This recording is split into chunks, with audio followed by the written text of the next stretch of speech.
Tous les jours, dès 16 heures, historiquement, votre vous raconte l'histoire sans se la raconter. Elle nous raconte des histoires qu'elle trouve dans les vieilles parutions de l'époque qu'elle a connues. C'est Clémentine Portier-Kaltenbach. Ah, les trompettes de la Ah oui. renommée, de la Ça gloire, lui va tellement bien. d'Aïda. Sous l'ardent soleil, chevauchant sans répit leurs fiers coursiers.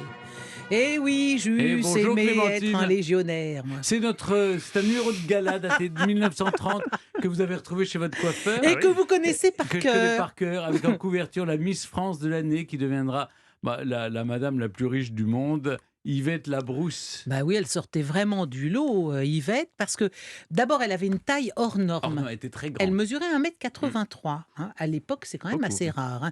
Et elle n'était pas simplement belle, elle avait une classe folle. C'était pas gagné, elle était née à Sète, dans un milieu modeste, 15 février 1906. Son père était conducteur de tramway. Et sa mère travaillait, enfin sa mère était couturière, mais comme elle travaillait pour la haute couture, eh ben, ils ont quitté Sète, ils sont allés dans des lieux où la haute couture existait, c'est-à-dire à Cannes et puis à Lyon. Et donc bien sûr, tout naturellement, elle apprend à coudre avec sa maman, elle vit dans les belles robes toute la journée, mais sa taille, sa beauté lui ouvre les portes du mannequinat.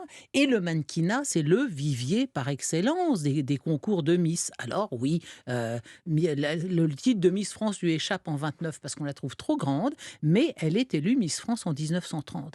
Et aujourd'hui, pour qui a vu un jour un concours de Miss, on voit bien que être désignée Miss France, c'est tout de suite être entraîné dans un tourbillon de privilèges, d'invitations, de voyages. Et en 38, en Égypte où elle séjourne, Yvette fait donc la connaissance du prince Aga Khan III. Alors, qui est-il? C'est le chef de la communauté ismaélienne, une communauté de l'islam chiite, et il est l'homme le plus riche du monde. Hein.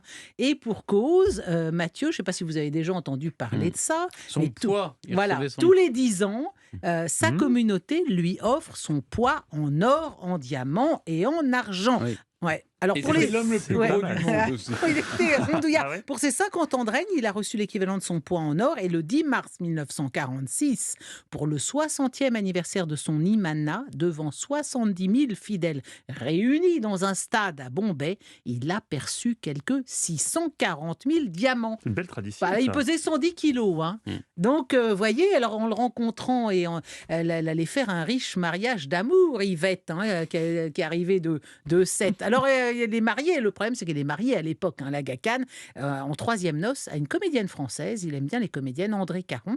Il en divorce, ça va pas se faire si facilement, parce qu'il a rencontré Yvette en 38 en Égypte, et il l'épouse à Genève, chez vous en Suisse, Chez au moi. paradis des contes numérotés, le 9 octobre 1944. Il a 67 ans et elle en a 38. Alors dire qu'elle était sa nounou, c'est peut-être un peu exagéré, mais enfin, elle va quand même veiller sur lui jusqu'à lui, ses 80 ans.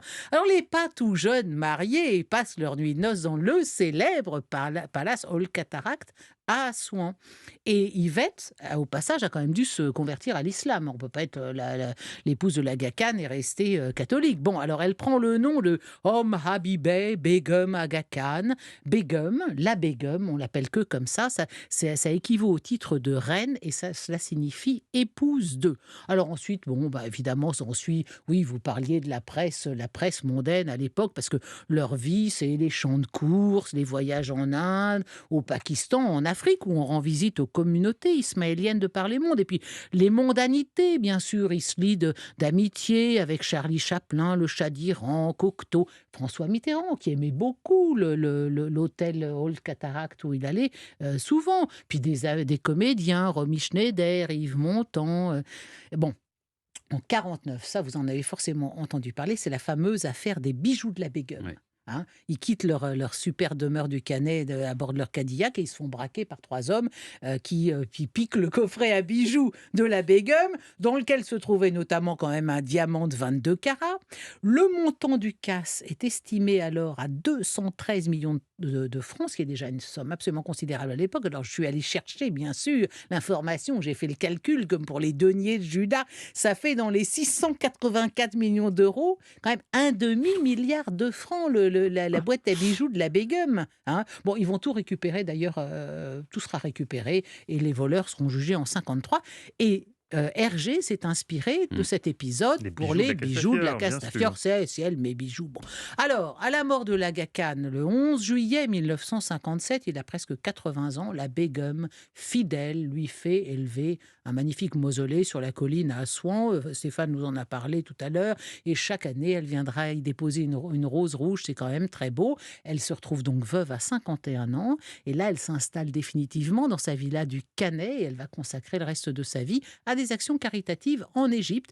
Elle s'éteint à son tour le 1er juillet 2000. Elle avait 94 ans. Et elle a été immolée. Elle a été Inhumée. immolée. Ça, c'est triste comme de finir immolée quand on a été comme ça une belle vie. Et là, immolée, bêtement. Hein. Elle n'a pas été un peu Je me lapidée demande- aussi, non, pas Je me lapidée. demande Non, quel en est le Inde, sens de en ce Inde. lapsus. En Inde, on aurait Ah bah, compris. voilà. Immolée. Elle aurait pu être immolée. Oh non, elle a été inhumée dans le mausolée de marbre blanc qu'elle avait fait construire pour son époux. Donc elle repose ainsi près de lui pour l'éternité. Mais en France, on peut encore admirer de loin, sur les hauteurs du Canet, la propriété où ils furent heureux des années durant et qui porte le nom. Vous savez le nom Je l'ai su. Ouais, vous l'avez su. C'est beau. Le nom de la villa, c'est Yakimour. Yakimour, Yakimour, la contraction de Yvette, Aga Khan et Amour. Oui, Yakimour. J'aime la villa bien Yakimour. Yvette, Aga Khan et Amour. Elle était merveilleuse, cette femme. Elle était Merveilleuse femme. Vous l'avez Ah ouais. rencontrée, Oui, bien Stéphane sûr. Ouais, Elle était vous êtes d'une tout beauté jeune, incroyable. Elle était d'une beauté. Mais vous l'avez rencontrée dans quel cadre? Aux courses.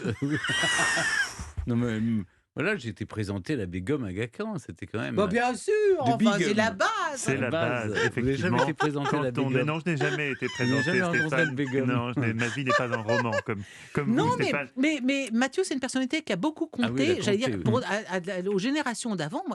Ta grand-mère, ma grand-mère, Ah bah, qui elle était une faisait grande la lectrice une. de point de Elle vue, c'était faisait la une la de point de Begum, vue, la la Begum, Begum, la c'était- Begum. quoi. C'était Sylvie Tellier, quoi.